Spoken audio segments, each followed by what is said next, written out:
সংস্কার নির্বাচনের খেলা বাদ দিয়ে বিচার করুন, বলছেন সার্জিস। জুলাইয়ের বীর জনতাকে আরেকটু ধাক্কা দিয়ে ফ্যাসিবাদ নির্মূল করতে হবে, বলছেন নুরুল হক নূর। বিএনপি ক্ষমতার জন্য রাজনীতি করে না, বলছেন আব্দুস সালাম। এবং সর্বশেষ জানাবো, পাকিস্তান ভারতকে সর্বোচ্চ সংযম দেখাতে বলল জাতিসংঘ। শুনছিলেন সংবাদ শিরোনাম, এবারে বিস্তারিত। সংস্কার নির্বাচনের খেলা বাদ দিয়ে বিচার করুন, বলছেন সার্জিস। জাতীয় নাগরিক পার্টির মুখ্য সংগঠক সার্জিস আলম বলেছেন, সংস্কার না নির্বাচন, আপনারা এই খেলা বাদ দিয়ে বিচার নিশ্চিত করুন। বর্তমান সরকারের বৈধতা হচ্ছে শহীদরা। জুলাই অভ্যুত্থানের শহীদদের হত্যাকাণ্ডের বিচারের আগে বাংলাদেশে কোনো কিছু প্রাসঙ্গিক হতে পারে না। শাহবাগে এই উন্মুক্ত প্রান্তরে তারা আওয়ামী লীগ নিষিদ্ধের যে দাবি নিয়ে দাঁড়িয়েছেন, সেটা 2024 সালের আগস্ট মাসে পূরণ হওয়ার কথা ছিল বলে বক্তব্যে উল্লেখ করেন সার্জিস আলম। এই বিষয়ে অন্তর্বর্তীকালীন সরকারের অবস্থান নিয়ে তিনি বলেন, আমরা যখনই তাদের কাছে আওয়ামী লীগকে নিষিদ্ধের কথা বলি, তারা আমাদের পশ্চিমাদের দৃষ্টিভঙ্গি দোহাই দেয়। এই প্রসঙ্গে প্রশ্ন তুলে তিনি বলেন, যখন শাপলা চত্বর, পিলখানা এবং জুলাইয়ে হাজারো মানুষকে হত্যা করা হয়েছিল, তখন পশ্চিমাদের দৃষ্টিভঙ্গি কোথায় ছিল? তবে সার্জিস আলম তার বক্তব্যে আওয়ামী লীগ নিয়ে এই অবস্থান ব্যক্তকারী হিসেবে অন্তর্বর্তীকালীন সরকারের কোনো দায়িত্বশীল ব্যক্তি বা উপদেষ্টা কিংবা পশ্চিমা কোনো দেশের নাম উল্লেখ করেননি। এই সময় দেশের রাজনৈতিক দলগুলোর উদ্দেশ্যে সার্জিস বলেন, এই জেনারেশনকে ভয় করুন। যদি এই জেনারেশন রক্তের উপর দাঁড়িয়ে আবেগ নিয়ে খেলা করেন, তাহলে এই জেনারেশন সকল ক্ষমতার বিপক্ষে গিয়ে যে কাউকে টেনে হিঁচড়ে ক্ষমতা থেকে নামাতে পারে। ইনকিলাব মঞ্চের মুখপাত্র শরীফ ওসমান বিন হাদির সঞ্চালনায় সভায় শহীদ পরিবার এবং আহতরা, এনসিপির উত্তরাঞ্চলের মুখ্য সংগঠক সার্জিস আলম, বাংলাদেশের সংগঠক আলী আহসান জোনায়েদ, ইসলামী ছাত্র আন্দোলনের সেক্রেটারি শেখ মাহবুবুর রহমান বক্তব্য রাখেন। সমাবেশ থেকে 4টি দাবি জানানো হয়। এগুলো হলো, আগামী 100 দিনের মধ্যে জুলাই গণহত্যার দৃশ্যমান বিচার শুরু করতে হবে এবং আওয়ামী লীগকে নির্বাহী আদেশ, আদালতের রায় ও রাজনৈতিক সমঝোতার মাধ্যমে সাংবিধানিকভাবে নিষিদ্ধ ঘোষণা করতে হবে। শাপলা চত্বরের ঘটনায় রাষ্ট্রীয় স্বীকৃতি দিয়ে জাতিসংঘের সহায়তায় একটি তদন্ত কমিশন গঠন করে শহীদদের তালিকা প্রকাশ ও বিচার প্রক্রিয়া শুরু করতে হবে। পিলখানা হত্যাকাণ্ড নিয়ে গঠিত কমিশনের পূর্ণাঙ্গ প্রতিবেদন প্রকাশ করে সুপারিশমালা বাস্তবায়ন করতে হবে এবং দেশের সব রাজনৈতিক দলের নির্বাচনী ইস্তেহার আওয়ামী লীগের গণহত্যার বিচারের বিষয়ে স্পষ্ট ধারণা অন্তর্ভুক্ত করতে হবে। বিএনপি ক্ষমতার জন্য রাজনীতি করে না, বলছেন আব্দুস সালাম। বিএনপি চেয়ারপারসনের উপদেষ্টা আব্দুস সালাম বলেছেন যে শেখ হাসিনা পেছনের দরজা দিয়ে পালিয়ে গেছে, সে কখনো নেতা হতে পারে না। গত 17 বছরে ফ্যাসিস্ট সরকারের কারণে মানুষ নিজের মনের কথা শান্তিমতো বলতে পারেনি। আওয়ামী লীগ গণতন্ত্রে বিশ্বাস করে না। আব্দুস সালাম বলেন, কাউয়া কাদের পালাইছে? আওয়ামী লীগ হলো চোরের দল। সবাইকে ঐক্যবদ্ধ হয়ে থাকতে হবে। ধানের শীষ যার, আমাদের তার হয়ে কাজ করতে হবে। বিএনপি ক্ষমতার জন্য রাজনীতি করে না, মানুষের পাশে দাঁড়ানোর রাজনীতি করে। বিএনপির জন্ম হয়েছে ভারতের আধিপত্য থেকে বাংলাদেশকে রক্ষা করার জন্য। শহীদ এম মনসুর আলী সম্পর্কে তিনি বলেন, মনসুর আলী মন্ত্রী থাকাকালীন তার বাড়ির সামনে তৎকালীন জাসদের নেতারা কিছু দাবি নিয়ে গিয়েছিল। তখন রক্ষী বাহিনী দিয়ে গুলি করে পাখির মতো মানুষ হত্যা করেছিল। জুলাইয়ের বীর জনতাকে আরেকটু ধাক্কা দিয়ে ফ্যাসিবাদ নির্মূল করতে হবে, বলছেন নুরুল হক নূর। গণ অধিকার পরিষদের সভাপতি নুরুল হক নূর বলেছেন, ফ্যাসিবাদ নির্মূল না হওয়া পর্যন্ত গণ অধিকার পরিষদ ঘরে ফিরবে না। ফ্যাসিবাদ নির্মূলে আজ থেকে গণ অধিকার পরিষদের প্রতিরোধ শুরু হয়েছে। গণঅভ্যুত্থানের অংশীদার রাজনৈতিক দলগুলোকে আওয়ামী লীগ প্রশ্নে অবস্থান পরিষ্কার করার আহ্বান জানাই। জুলাইয়ের বীর জনতাকে আরেকটু ধাক্কা দিয়ে ফ্যাসিবাদ নির্মূল করতে হবে। গণঅভ্যুত্থানের 8 মাসের গণহত্যার বিচার ও গণহত্যাকারীদের গ্রেপ্তারে দৃশ্যমান অগ্রগতি দেখা যাচ্ছে না।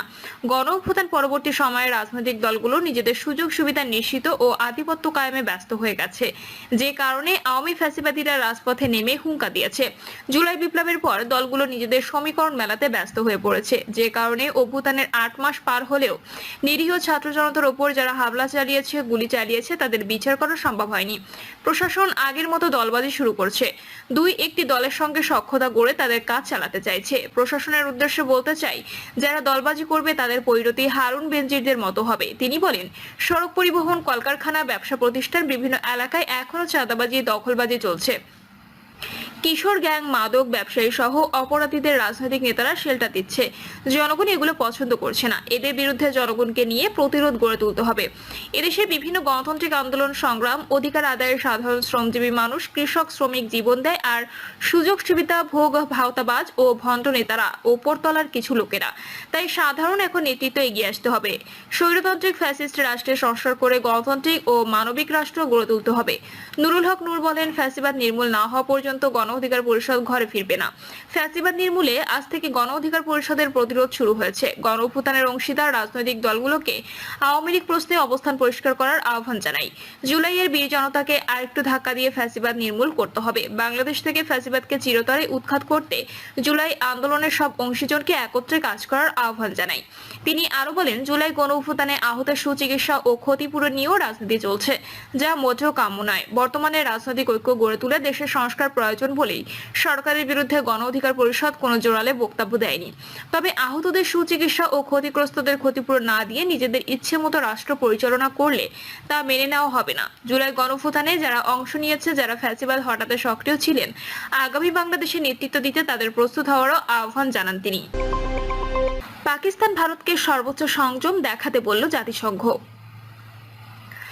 ভারত শাসিত কাশ্মীরের পেহেলগামে প্রাণঘাতী হামলার পর পাকিস্তান ও ভারতকে সর্বোচ্চ সংযম দেখাতে বলেছে জাতিসংঘ। মূলত হামলার পর দুই দেশের মধ্যে পাল্টাপাল্টি কূটনৈতিক পদক্ষেপের প্রেক্ষিতে জাতিসংঘ মহাসচিব আন্তোনিও গুতেরেসে এই আহ্বান জানিয়েছেন। হামলার ঘটনাটি ঘটেছে ভারত শাসিত জম্মু ও কাশ্মীরের পেহেলগামে, যা গ্রীষ্মকালে হাজার হাজার পর্যটকের আকর্ষণের অন্যতম কেন্দ্র। বন্দুকধারীদের গুলিতে সেখানে কমপক্ষে 26 জন নিহত হন, যাদের প্রায় সবাই ভারতের বিভিন্ন প্রান্তের বাসিন্দা এবং একজন নেপালের নাগরিক। আহত আরো অন্তত 17 জন। এই ঘটনায় পাকিস্তানের দিকে অভিযোগের আঙুল তুলেছে ভারত। তবে ভারতের দাবি প্রত্যাখ্যান করে কাশ্মীরের এই হামলাকে সাজানো ঘটনা বলে দাবি করেছে পাকিস্তান। দেশটি বলেছে এটি ছিল একটি ফলস ফ্ল্যাগ অপারেশন, অর্থাৎ নিজেরাই ঘটিয়ে অন্যের উপর দোষ চাপানোর চেষ্টা। হামলার এই ঘটনার পর উভয় দেশই উভয়ের বিরুদ্ধে পাল্টাপাল্টি বেশ কয়েকটি পদক্ষেপের ঘোষণা দিয়েছে এবং এতে করে উভয় দেশের মধ্যে ব্যাপক উত্তেজনা দেখা দিয়েছে। এমন অবস্থায় নিউ ইয়র্কের সাংবাদিকদের মুখোমুখি হয়ে জাতিসংঘ মহাসচিবের মুখপাত্র স্টেফান ডুজারিক বলেন, মহাসচিব এই পরিস্থিতি গভীরভাবে পর্যবেক্ষণ করছেন এবং এতে অত্যন্ত উদ্বিগ্ন।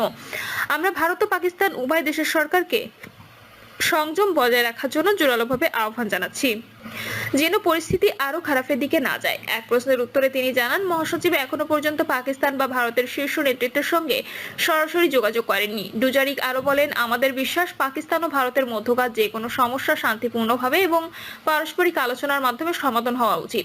ভারতের একতরফাভাবে 1960 সালে সিন্ধু নদের পানি বন্টন চুক্তি স্থগিত করার ঘোষণা প্রসঙ্গে জাতিসংঘ মুখপাত্র বলেন, আমরা এমন কোনো পদক্ষেপ সমর্থন করি না যা পরিস্থিতি আরো উত্তপ্ত করতে পারে। তাই আমরা সংযম বজায় রাখার আহ্বান পুনর্ব্যক্ত করছি। তবে জাতিসংঘের এই আহ্বানের কয়েক ঘন্টার মধ্যে লাইন অফ কন্ট্রোল এ ভারত ও পাকিস্তানের সেনাদের মধ্যে গুলি বিনিময়ের ঘটনা ঘটে। আজাদ কাশ্মীর সরকারের কর্মকর্তারা সৈয়দ আশফাক গিলানি এএফপি কে বলেন, সীমান্তে সেনারা গুলি বিনিময় করেছে, তবে সামরিক জনগণের উপর কোনো হামলা হয়নি। প্রিয় দর্শক, এই ছিল এখনকার সর্বশেষ সংবাদ। আপডেট সব সংবাদ পেতে চ্যানেলটি সাবস্ক্রাইব করে বেল আইকনটি ক্লিক করে রাখুন।